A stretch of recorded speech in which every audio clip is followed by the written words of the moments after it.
तेलंगाना में गुज़िश्ता 24 घंटों में 1,567 केसेस रिपोर्ट होने के बाद कोरोना वायरस से मुतासरीन की तादाद 50,826 हो गई है और जुमला अब तक के 3,08,959 सैंपल्स को टेस्ट किया गया है। इसी मुद्दत में 9 लोग मरे हैं। इसी तरह मरने वालों की जुमला तादाद 438 हो गई है।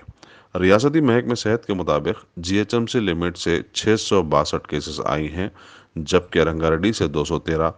मेडचल से 33, संगारेड्डी से 32, खम्मम से 10, कामारेड्डी से 17, वरंगल अर्बन से 75, वरंगल रूरल से 22, निर्मल से 1, करीमनगर से 38, जगतियाल से 14, यादाद्री भुवनगिरी से 4, महबूबाबाद से 18,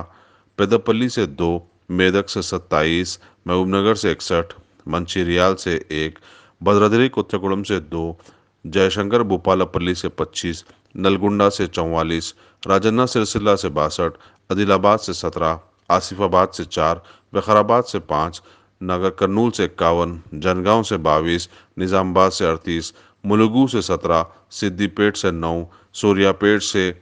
39 और जोगुलंबा गढ़वाल से 2।